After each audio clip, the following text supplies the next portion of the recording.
জনগণের কাছে রাষ্ট্র ব্যবস্থায় ইসলামের কনসেপ্টটা ক্লিয়ার না। জনগণ দীর্ঘদিন থেকে গণতান্ত্রিক ব্যবস্থায় অভ্যস্ত।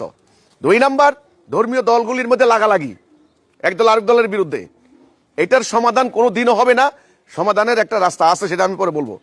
3 নাম্বার, এই আপনার হলো ইসলামের যে সার্বজনীন রূপ, উদার নৈতিক রূপ, রাষ্ট্র ব্যবস্থায় গেলে কিভাবে সকল ধর্ম, বর্ণ, মত, পথ, মানুষের বাক স্বাধীনতা, অধিকার, মানবাধিকার ইত্যাদি রক্ষা করার মতো একটা ব্যবস্থা, এটা কিন্তু সুন্দর করে আমাদের ধর্মীয় দলগুলি তুলে উঠতে পারেননি।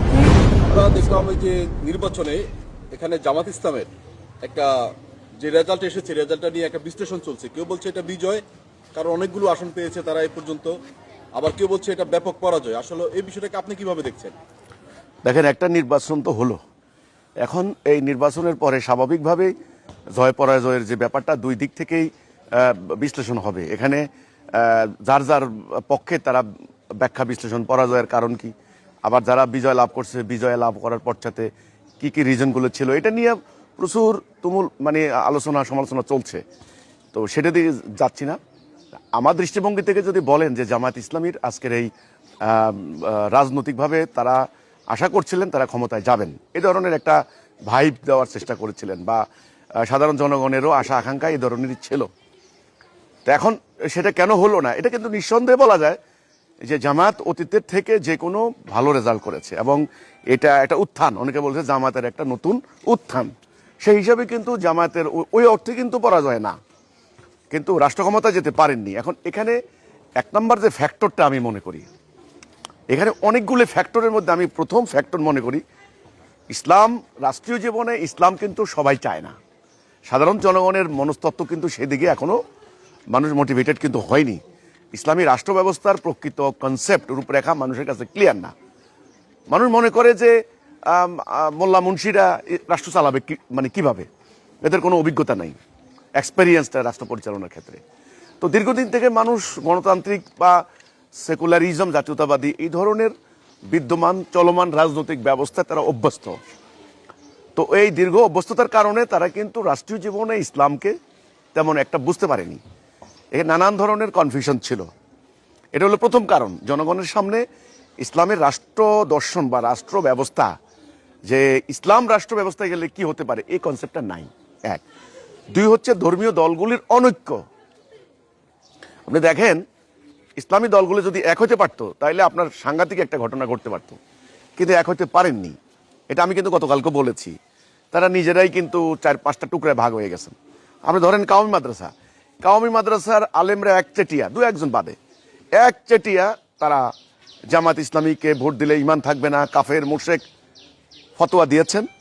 তো তাহলে এই দেখেন, ইসলামী দলগুলি জামাত চেষ্টা করছে চরমনের সাথে জোট করতে, চরমনায় বেরিয়ে গেল।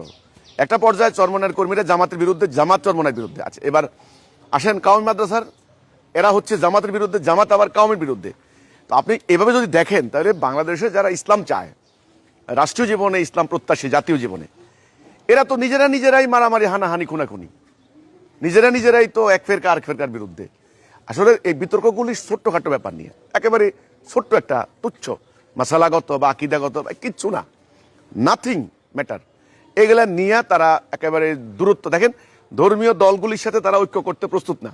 তারা ঐক্যবদ্ধ করলেন কাকে? জাতীয়তাবাদী দল, বাম বা অন্য দল, খুব স্বাচ্ছন্দ্য বোধ করে। কিন্তু আবার দেখা যায় তরিকত ফেডারেশন বা তরিকতপন্থী তারা দাঁড়ালেন যারা, যেমন এই যে একজন হয়েছেন ওদের ব্রাহ্মণবাড়িয়া বোধহয় ওই এলাকার দিকে, ওনারা আবার দেখা যাচ্ছে ওই ইসলামী আন্দোলন বা জামাত এদের বিরুদ্ধে, সুন্নি ঘরানার।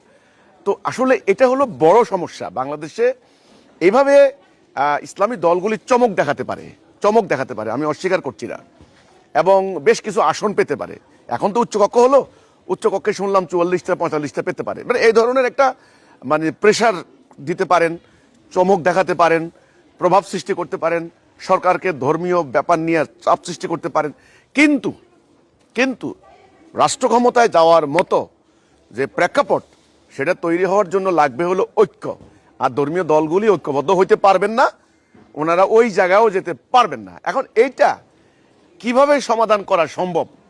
এখন আপনি আমার বিরুদ্ধে, আমি আপনার বিরুদ্ধে যদি লাগি, তাহলে এখানে আমি তো আপনাকে শত্রু ক্ষতি করে ফেললাম। যেমন গতকালকে দেখেন নির্বাচন হলো গত পরশু, কালকে জুমার দিনে সারা দেশের মানুষ জুমার নিয়ে ব্যস্ত।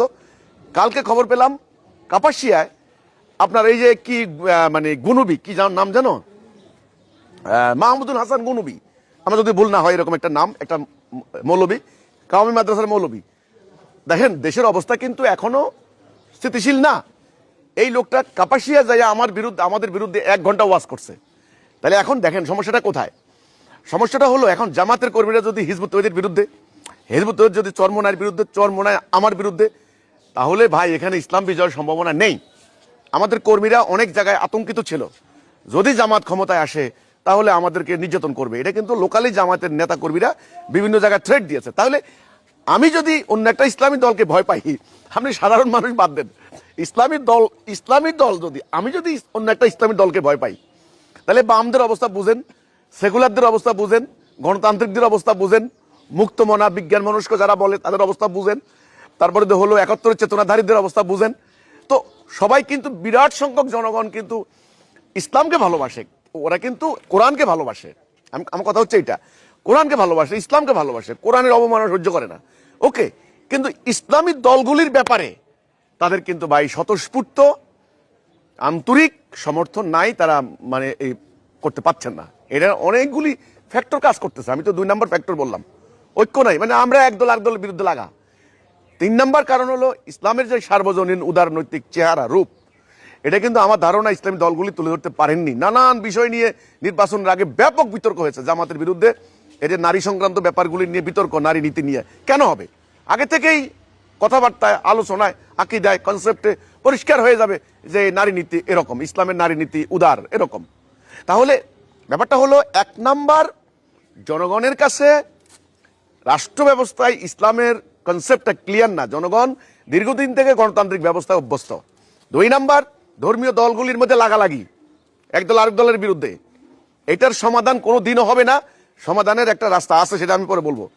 3 নাম্বার, এই আপনার হলো ইসলামের যে সার্বজনীন রূপ, উদার নৈতিক রূপ, রাষ্ট্র ব্যবস্থায় গেলে কিভাবে সকল ধর্ম, বর্ণ, মত, পথ, মানুষের বাকস্বাধীনতা, অধিকার, মানবাধিকার ইত্যাদি রক্ষা করার মতো একটা ব্যবস্থা, এটা কিন্তু সুন্দর করে আমাদের ধর্মীয় দলগুলি তুলে উঠতে পারেননি। এই হলো আমার কথা। আপনি দেখেন চরমোনাইয়ের ফজল করিম সাহেব, উনি 2টা আসনেই ফেল। এটা তো সাংঘাতিক কথা, কিন্তু সাংঘাতিক। এই ব্যাপারগুলি কিন্তু বিবেচনায় আনতে হবে। এই হচ্ছে আপনার প্রশ্ন হচ্ছে জামাত ইসলামী ফেল করেছে, এখন আলোচনা হবে, গবেষণা হবে, চিন্তা হবে, ইত্যাদি তো হতেই পারে। তো আমরাই যদি ধর্মীয় দলগুলোই যদি একদল আরেক দলকে আতঙ্ক মনে করি, তাহলে জনগণ তো আতঙ্ক মনে করবেই। ব্যাপারটা এটাই হয়েছে আমি মনে করি।